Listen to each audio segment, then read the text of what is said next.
అందరూ వేడుతున్నారు బాబాయ్, పెద్ద పెద్ద నాయకులంతా, ఎంపీలు, ఎమ్మెల్యేలు, చాలా మంది లీడర్లు జగన్ అంట ఉండి నమ్మక ద్రోహం చేసిపోతున్నారు బాబాయ్. ఒకటి బాగినండి, అందరూ పోయినా అతను ఒక్కడే చిరుతపులి తెలుసా?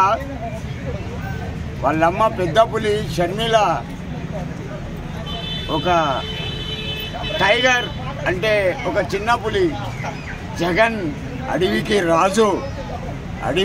రాజు గంధపు చెక్కలు నడుపుతాడు. పుష్ప 2, 3 తగ్గేదేలా అంటాడు, వేసి పడేస్తాడు. వాడు ఎవడైనా సరే అతన్ని తట్టుకునే ధైర్యం ఎవడుకుందిరా? మీరంతా డబ్బు కమ్ముడు పోతాడు. వాని దగ్గర అతని దగ్గరనే ఉన్నది కొన్ని కోట్ల రూపాయలు. ఒక్క స్టీల్ ఫ్యాక్టరీ అమ్మితే చాలు, ఎవరినైనా కొంటాడు. జగన్మోహన్ రెడ్డి ద కింగ్ కాదు బాబాయ్. అప్పుడు అధికారంలో ఉన్నప్పుడే పదవులు అనిపించిండ్రు, ఇవాళ కష్టాలు ఉన్నప్పుడు అందరూ వదిలేసిపోతున్నారు. పోనీ భయపడు, జగన్మోహన్ రెడ్డి భయపడు.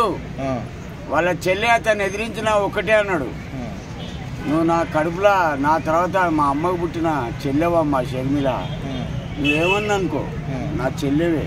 నెక్స్ట్ అంతేనా? ఈసారి జగన్ గెలుస్తారంట పక్కా.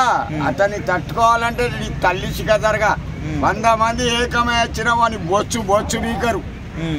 వాడు ఏందనుకున్నావు?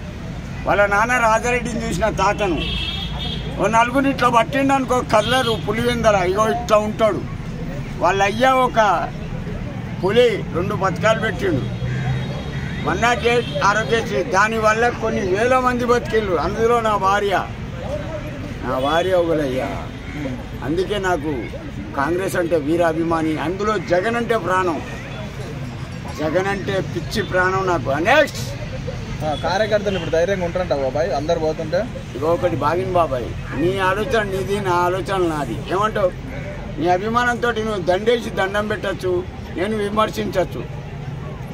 నీ అభిప్రాయం నీది, నా అభిప్రాయం నాది. ఏమంటావు బాబాయ్?